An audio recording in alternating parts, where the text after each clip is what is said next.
Hello everyone, कैसे हो सारे के सारे। तो देखो भैया, आ चुके हैं अपने लोग लेक्चर नंबर 3 में। तो लेक्चर 1 आपने बहुत अच्छे से कर लिया है, लेक्चर 2 भी कर लिया और आज हम करने वाले हैं लेक्चर 3 में हाइड्रोपोरेशन ऑक्सीडेशन रिएक्शन। एक बहुत इंपॉर्टेंट क्वेश्चन बनता है, इसे आओ डायरेक्टली देखते हैं कैसे क्या बनेगा।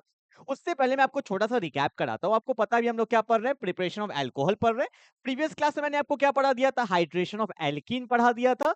आज हम लोग पढ़ने वाले हैं हाइड्रोपोरेशन ऑक्सीडेशन। तो हमारा एल्कीन वाला पार्ट क्या हो जाएगा, खत्म हो जाएगा। क्लियर है? छोटा सा टॉपिक है, जल्दी से देखते हैं। आ जाओ भैया, होने क्या वाला है देखो।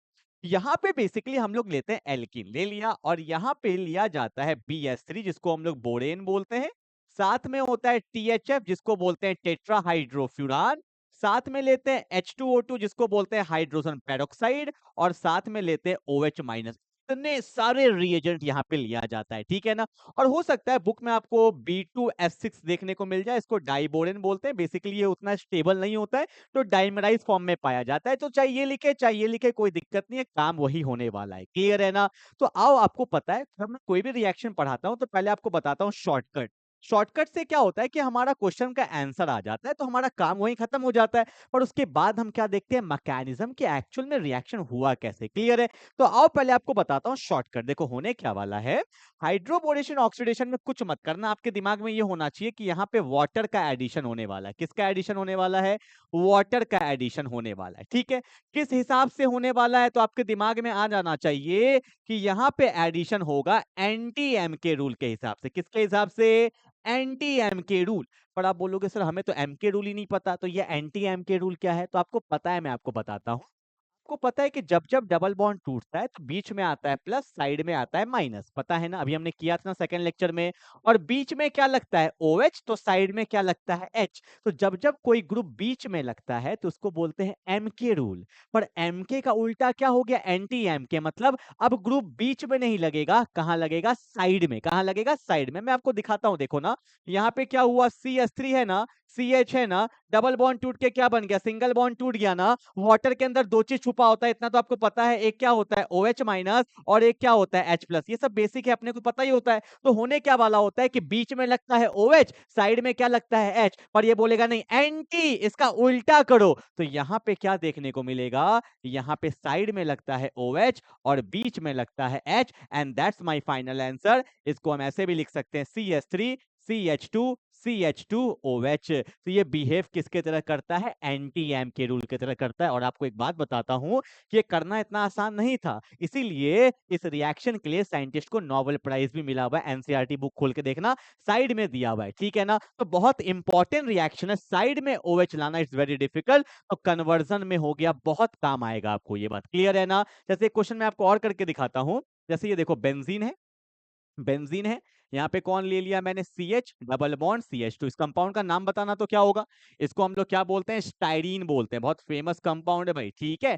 अब मैंने यहाँ पे क्या किया, यहाँ पे ले लिया BH3 ले लिया, ठीक है। साथ में THF ले लिया, अभी सबका यूज भी बताऊंगा आपको।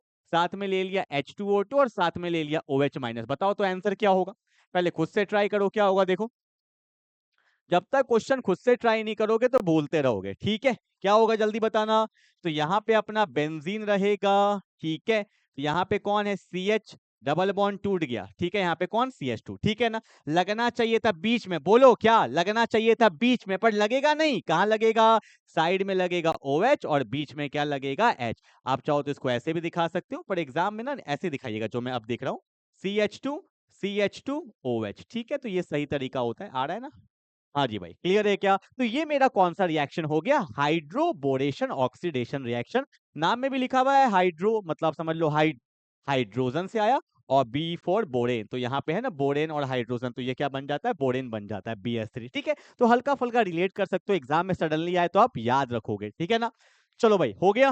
तो ये अपना था कंसेप्ट जो मैंने आपको शॉर्टकट बता दिया। बॉन्ड तोड़िए, बीच में H, साइड में OH, और आपका आंसर आ गया। क्लियर है ना।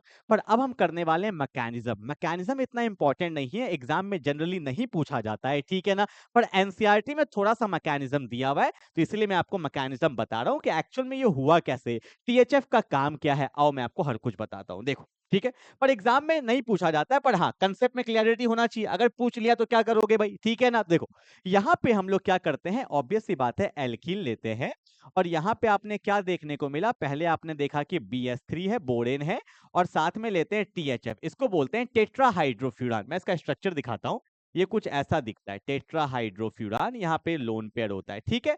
और बोरोन देखो यहाँ पे क्या है, BS3, ये मेरा बोरेन होता है। जनरली बोरोन का ऑक्टेट कंप्लीट नहीं है, तो ये चाहता है कि भैया रिएक्शन में जाए, बहुत ज्यादा रिएक्टिव होता है, उतना स्टेबल नहीं होता है, इसलिए THF लेते हैं, क्योंकि वो अपना लोन पेयर किसको डोनेट करता है, बोरोन को। तो ये थोड़ा सा स्टेबल रहता है भैया, अपने हाथ में रहता है कि चलो अपने को रिएक्शन करना है, और ना ये इतना जोशीला हो जाता है, इतना ज्यादा रिएक्टिव हो जाता है कि काम करने में दिक्कत आएगा, ठीक है। तो हर सॉल्वेंट का अपना अपना यूज होता है। क्लियर हो गया भैया, चलो भाई इतना बात क्लियर है। और रिएक्शन करके देखते हैं क्या होता है। देखो तो सबसे पहले स्टेप में क्या होगा, CH3 है, यहाँ देखो CH है, डबल बॉन्ड है, CH2 है, ये बात आपको दिख रहा है। तो आपको पता है कि ये कार्बन भी बोरोन को इलेक्ट्रॉन डोनेट करना चाहेगा, ये कार्बन भी अपना इलेक्ट्रॉन किसको डोनेट करना चाहेगा, बोरोन को, क्योंकि बोरोन क्या है, गरीब है, उसको इलेक्ट्रॉन चाहिए। तो भैया बोरोन तो किसी एक तरफ आएगा, तो किधर आता है बोरोन, तो देखो पहले स्टेप में क्या होगा, CH3 है, यहाँ पे कौन है, CH है, ये बॉन्ड टूट जाएगा, डबल बॉन्ड वीक होता है, टूट जाएगा, और यहाँ पे कौन है, CH2। और यहाँ पे जो बोरोन का बॉन्ड बनता है वो साइड वाले कार्बन से बनता है। देखो यहाँ पे क्या आ गया, BS3 आ गया, आ गया, इसका तो एंजॉय हो गया, पर इसका तो कट गया, इसका तो भैया बॉन्ड टूट गया। तो यहाँ पे क्या होगा, बोरोन बोलता है कि देखो भैया मुझे तो 3 ही बॉन्ड बनाना है, मैं 4 बॉन्ड बनाऊंगा नहीं, तो यहाँ से किसी एक को जाना पड़ेगा, और हाइड्रोजन ही हमेशा बलिदान देते आया है। तो हाइड्रोजन बोलता है ठीक है मैं जा रहा हूँ। तो हाइड्रोजन अपना इलेक्ट्रॉन लेके चले जाता है, तो जाएगा कहाँ, कार्बन बोलता है भैया मेरे पास आ जाओ, मेरा ऑक्टेट कंप्लीट हो जाएगा। तो ये वाला हाइड्रोजन किसके पास चल जाता है, इस वाले कार्बन के पास। तो देखो भैया ऑर्गेनिक केमिस्ट्री का यही मजा है, हर कुछ दिखना चाहिए, ठीक है। CH3, CH2, यहाँ भी कौन है, CH2, और यहाँ कौन बचा, B, और यहाँ पे कौन बचा, H, यहाँ भी कौन बचा, H। इतना बात क्लियर, इतना बात क्लियर है ना, बिल्कुल समझ में आ गया होगा। अब देखो यहाँ पे एक एल्किन आया तो एक H गया, समझना मैं क्या बोल रहा हूँ।